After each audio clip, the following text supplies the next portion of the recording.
अधीर रंजन जी, आपके नाम का मतलब मैं देख रहा था।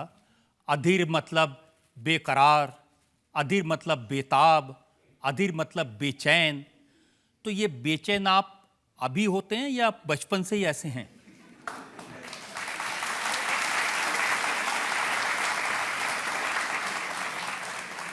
मेरा पिता और माता ने जब मेरा नाम चयन किए थे तो ज़रूर सोच समझ के ही किए होंगे।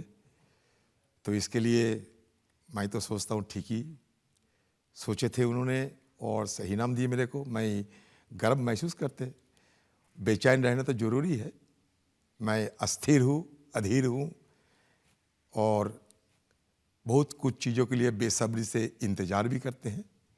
यही इसीलिए हमारा। मुर्शिदाबाद में आपको रॉबिन हुड कहते हैं। देखिए वे कभी कोई कहते तो थे, तो मुझे तो अच्छा लगा कि इस तरीके की उपाधि मुझे मिली थी उस समय। मैं इसके लिए खुशी भी हूँ। ये सही है कि आपको शोले सबसे ज़्यादा पसंदीदा फिल्म है और दर्जनों बार आपने देखी है। मेरी जैसी उम्र के जो लोग होते हैं ना हिंदुस्तान में, मुझे लगता है सब ने ही शोले जैसा पिक्चर को मुझसे ज़्यादा देखे होंगे।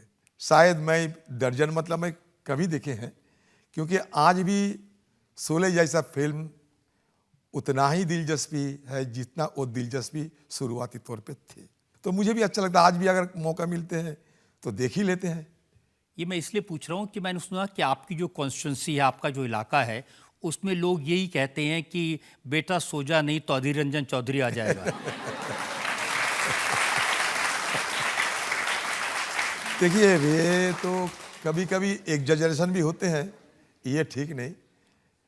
हो सकता है आपको कहीं से जानकारी मिले होंगे, लेकिन इस तरीके की मुझे सोचा ना जाए तो बेहतर है। मैं लोगों की प्यार, आशीर्वाद और दुआ लेके चलते हैं, और लोगों की दुआ और दया ना होते तो मैं आपकी अदालत में आने का मुझे न्योता नहीं मिलती। तो ये सच है कि आप पहले नक्सलवादी हो गए थे, बगावती थे, हाँ, शुरू से रेबल थे हमेशा। बिल्कुल। आप शायद जानते होंगे कि बंगाल में आ, सबसे पहले हिंदुस्तान में नक्सली जो सियासत मतलब नक्सलाइट जो मूवमेंट वो शुरू हुई थी। उस समय स्कूल में एक छात्र थे, लगा कि इसी में देश के लिए सबसे अच्छाई होगी, भलाई होगी, गरीबों के लिए सब दिक्कत से तकलीफ से मुक्ति मिलने के ये सबसे बड़ा एक जरिया बनेगी, ये रास्ता होगी, चलो इसमें क्यों ना शामिल हो। फिर भी उस समय मैं तो मैच्योर नहीं थी बिल्कुल। स्कूल में पढ़ाई करते थे, और वो भी गांव जैसे एक शहर के स्कूल में, सरकार की स्कूल में। तो स्वाभाविक रूप से उतने सोच सोच समझे में उतने ज़्यादा परिपक्वता मेरे पास नहीं थी। भावुकता थी, जोश थी, कुछ कुछ चीज़ों के खिलाफ रोष भी थी, सब मिलके चले गए थे। तो ऐसा जोश, ऐसा रोष कि 14 साल की उम्र में मर्डर कर दिया और जेल चले गए। नहीं, मर्डर कहाँ से क्या लाते हैं मर्डर पर। मतलब हम लोग आंदोलन करते हुए बहुत कुछ किए हैं, जैसे कि कभी मान लीजिए आपके घर से बंदूक भी लूटे हैं, ऐसा नहीं किए तो कुछ होंगे। जेल में भी बंदी होके मैं रहे थे 6-7 साल, ये भी सही है। मैं सुना कानून। कि जिस दिन आपको अरेस्ट किया उस दिन आपकी बहन की शादी थी। हाँ, बहन की शादी थी, मैं आए थे क्योंकि बहुत दिन फरार रहे थे, तो बहन की शादी में मुझे लगा चलो एक बार बहन की शादी में कैसे शादी होते हैं, ठीक ठाक होते हैं कि नहीं, चलो देख के आए बस। तो इसीलिए पकड़े गए। मौका मिल गया और मौके के सही सलामत फायदा भी उठाए उन्होंने, मैं बच नहीं पाए। अब 14 साल की उम्र में जेल गए, 7 साल जेल 14 में। नहीं, 15। चलो 15 सही। हाँ हाँ। हाँ। तो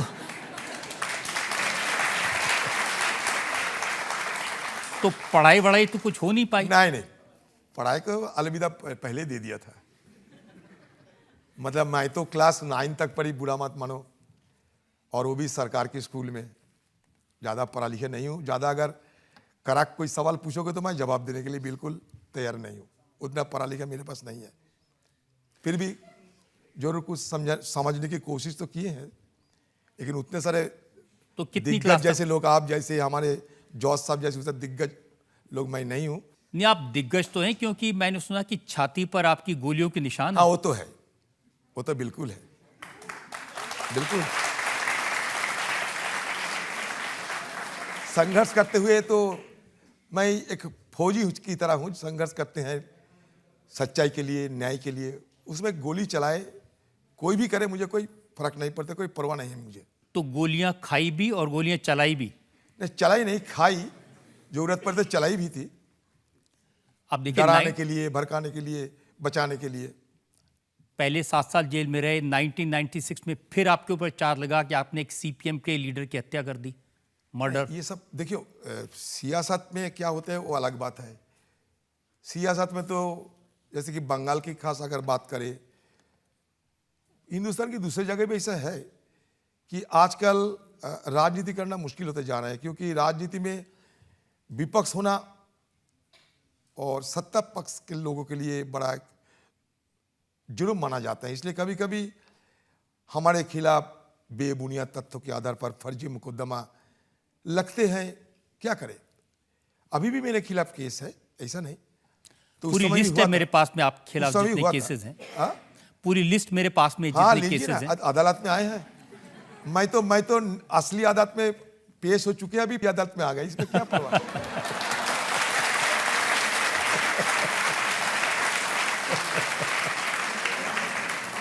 असली अदालत तो यही है जनता की, जिसमें आपको बार बार जाना पड़ता है। पसंद जनता करते तय हैं। करती है कि आप। वो तो अलग चीज होते हैं। उस अदालत में जाने में मुझे भी काफी दिलचस्पी है। मैं चाहता हूं कि बार बार जनता की अदालत में सामने खड़ा होके जितना मेरे पास, मेरा बस में है, सारे जवाब दे। इसमें कोई मुझे नाराजगी नहीं है। कोई भी यहाँ जितने हैं हमारे साथियों ने, भाई बहने जितने भी है, हमारे जो बुजुर्ग लोग हैं, जो भी मर्जी है आप सवाल पूछ सकते हैं। तो मैं किसी का 2005 में भी इल्जाम लगा था डबल मर्डर का। हार मत कहिए, डबल ट्रिपल लगते हैं बंगाल में। मर्डर की केस लगने में भौचार है, वहां कोई असुविधा नहीं है। जो भी खिलाफ सही ढंग से कोई अगर सत्तारूढ़ पार्टी की खिलाफत करते हैं, कहीं कहीं जो हो जाते हैं। लेकिन मैं तो चाहता हूं कि इस अदालत के समय पेश हो। अगर सही मायनों में मैं कोई नाजायज काम किए हैं, कोई अगर गैर कानूनी काम किए हो, तो मुझे भी सजा होना चाहिए। फिर तो आपको शोले ठीक लगती थी, वो जय वीरू की तरह जेल से आना जाना होता रहता है। जेल में कई बार गए थे, क्योंकि मैं जेल को आप जैसे नहीं समझते, मैं जेल को समझते कि जेल एक यूनिवर्सिटी है।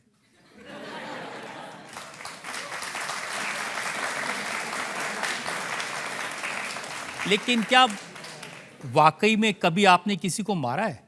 देखिए, अगर मारा तो हम इस अदालत में क्यों बताएं?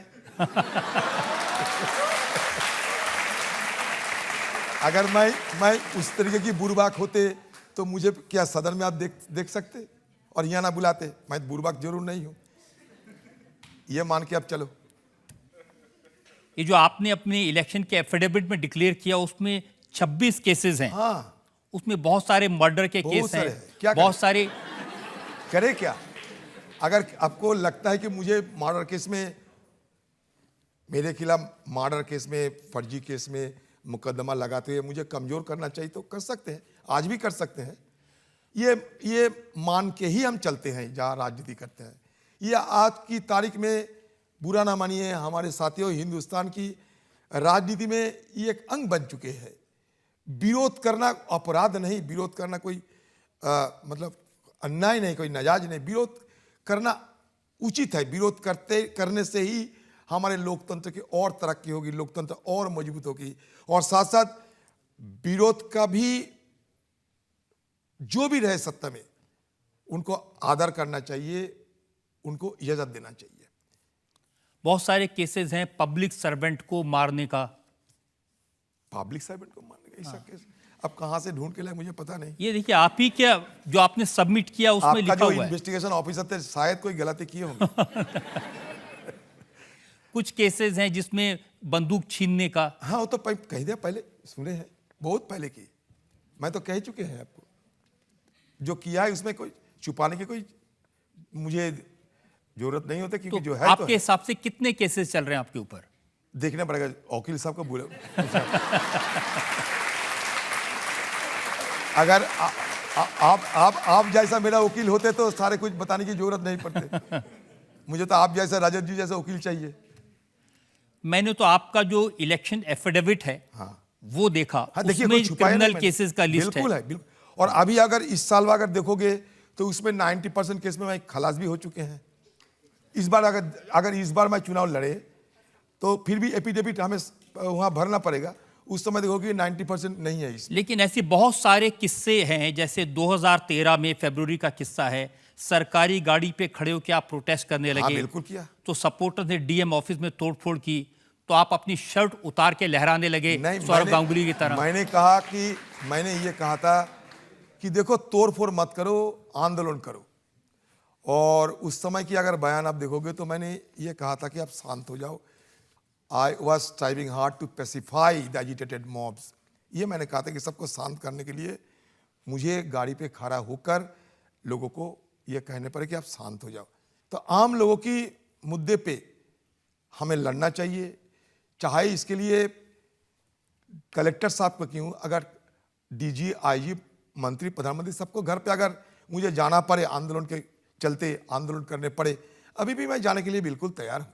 इसमें मुझे कोई हर्जा नहीं, इसमें कोई मुझे कोई इसमें फिक्र करने की कोई बात नहीं है। मैं अभी भी ये मान के ही चलता है, अभी भी अगर जरूरत पड़े तो अभी भी यही करूँगा जो आपने कह रहे हैं। ये अच्छी बात है कि आपने एडमिट किया कि आप ये तो करते रहेंगे, है ना, बिल्कुल करते रहेंगे और हमेशा बेचैन भी बने रहेंगे, बिल्कुल उतावले भी बने रहेंगे। बिल्कुल रहेंगे। इसलिए बेचैन होगा जब देखेंगे जब मुझे ये एहसास होगी कि कहीं ना कोई अन्याय होते हैं, चाहे विरोध के लिए क्यों ना जेल की सलाखों के पीछे जाना पड़े, क्यों ना मार खाने पड़े, क्यों ना दोबारा गोली खाने पड़ी, मुझे इसमें बिल्कुल बिल्कुल बिल्कुल फर्क नहीं, बिल्कुल परवाह नहीं।